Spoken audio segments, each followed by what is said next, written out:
Ministra, pues en esa carrera impresionante que ha tenido usted, ¿cómo cree que está en este momento la recepción de mujeres negras en el poder por por los escenarios donde usualmente se desenvuelve ese poder? ¿Cree que todavía existe mucho racismo y por qué?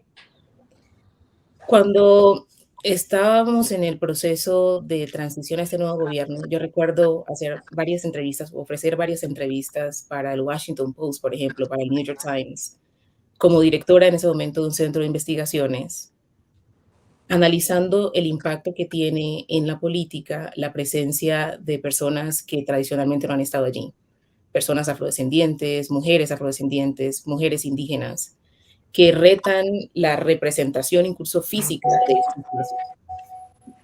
Este momento de nuestra historia refleja la importancia de valorar la dignidad de las mujeres afrodescendientes en este tipo de instituciones, porque se ha demostrado con múltiples hechos que generan muchísimos roces.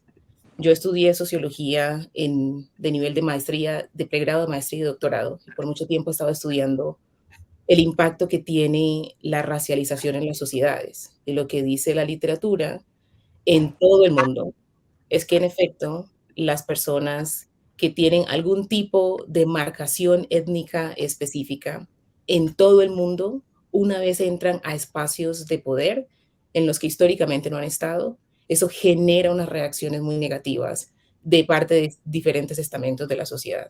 En el país hoy tenemos ese reto. El Ministerio de Educación puede ofrecer muchas herramientas a partir de nuestra política de educación antirracista que permita que podamos identificar cuando algunos comentarios surgen de ese rechazo de quien está emitiendo una decisión o un discurso específico, pero también que posibilite incluso reconocer cuáles son esas manifestaciones. O sea, básicamente la literatura dice, hay manifestaciones del racismo de la vida cotidiana, que pueden ser los chistes, el trato con poca cortesía o en algunas circunstancias básicamente el silenciamiento o la invisibilización. Esas manifestaciones de la vida cotidiana también están en las instituciones. Eso se manifiesta, por ejemplo, entonces, en la ausencia de personas diversas tomando decisiones. O también tiene unas manifestaciones estructurales que se pueden identificar en la concentración, por ejemplo, de barrios en los que viven personas de ciertos tonos o de ciertos grupos étnicos en mayores condiciones de pobreza, o la asignación sistemática de menores salarios a las personas que pertenecen a esos grupos. Entonces, el país tiene un trabajo grande aquí que hacer para reconocer ahora que tiene personas diversas en diferentes estamentos, que estas personas tienen la capacidad para hacer ese trabajo y que hacia el futuro es importante que sea cada vez más común que el poder en Colombia o las instituciones políticas representen la diversidad del país. Ministra, a mí me llamaron la atención dos datos de su historia de vida. El episodio de su papá, yo quisiera saber cómo fue ese episodio, qué fue lo que pasó, qué se sabe. Y el episodio del convento, ¿cómo fue ese episodio también? Bueno, estos dos episodios cada uno de ellos tiene un impacto en mi vida muy diferente, ¿cierto? Porque yo crecí en un entorno familiar en el que con mucha frecuencia la presencia religiosa estaba allí. Eso ocurre en muchos territorios rurales en el país, en el que la autoridad usualmente es o una autoridad política, o una autoridad académica, o una autoridad religiosa. Entonces, en el barrio en el que yo crecí, en el barrio Pueblo Nuevo, el centro del barrio es una iglesia.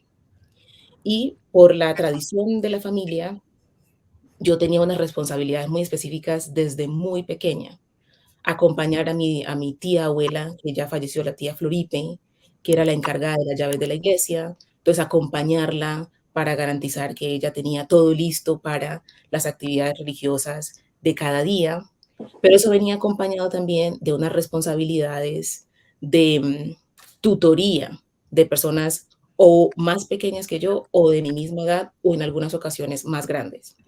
Entonces yo crecí, o sea, me formé en Ismina desde preescolar hasta 11, con unos pequeños espacios en los que estuvimos en Cali por situaciones de la familia que llevaron a que sistemáticamente yo tuviera una responsabilidad con las personas religiosas que llegaban, bien fueran las hermanas capuchinas o los sacerdotes de la diócesis de Esminatado.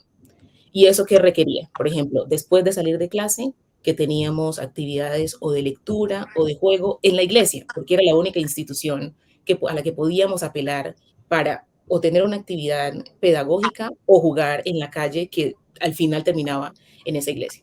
Entonces, evidentemente, cuando tenía que tomar decisiones de formación, una decisión importante era o continuar con el ciclo complementario de la normal para hacer el año 12 y el año 13, para consolidar mi carrera como profesora y poder trabajar en el departamento del Chocó, o también tomar otras decisiones que pasaran por una formación profesional fuera del departamento. Cuando teníamos que tomar esa decisión, el impacto financiero que una decisión de esa naturaleza tiene, llevó entonces a considerar la vía religiosa como una opción. Principalmente porque yo pues, he consolidado hábitos muy específicos en función de la lectura y la escritura. Y notaba que la manera en que podía publicar libros era por esa ruta, si lograba encontrar un mecanismo adecuado que garantizara que en un convento pudiera publicar los libros que quería escribir. Principalmente porque las narrativas del departamento del Chocó con las que nos estábamos formando, yo tenía un gran desacuerdo con ellas. Entonces, ese fue como el contexto detrás de cámaras de esa decisión. Eso ocurre con mucha frecuencia en el... ¿Y por qué? Qué pena que la interrumpa. ¿Cuál era? Usted quería reescribir la historia del Chocó, pero ¿cómo era esa narrativa que estaba instalada y que usted quería cambiar? Bueno, entonces, una narrativa muy fuerte que se enseña o se enseñaba en el departamento tenía que ver con el nombre del departamento. Y yo la recuerdo desde muy pequeña, o en cantos, como en el formato de un mito, o ya el relato histórico que se consideraba cierto. Entonces, habían dos relatos. El primer relato era que nos contaron cuando estábamos muy pequeñas, entre preescolar y primero, que era que dos tórtolas iban, decía el mito, navegando por el río Atrato, y se chocaron contra una peña y una de las tórtolas dijo, ¡ay, esta tierra me chocó! Y luego, cuando estábamos en la clase de historia, el relato aparecía que era que iban dos colonizadores españoles navegando por el río Atrato, se habían chocado contra una roca y habían dicho, esta tierra me chocó. Como yo crecí en un contexto en donde la gente es tan madrugadora, tan trabajadora, yo recuerdo ya el segundo relato generarme mucho dolor, porque no, esto no puede ser la historia de esta tierra. O sea, gente tan maravillosa, tan trabajadora, no puede tener una historia de esta naturaleza.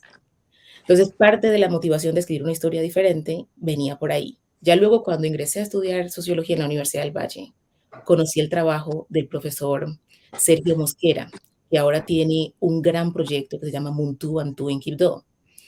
Y él ha escrito una serie de libros que nos ayudan a entender de mejor manera la historia del departamento del Chocó y en parte entonces ayudó a cumplir y a materializar ese sueño. Y ya por eso no tuve que escribir una historia del Chocó como quería. Entonces, eso es lo que estaba allí detrás de cámaras de esa decisión.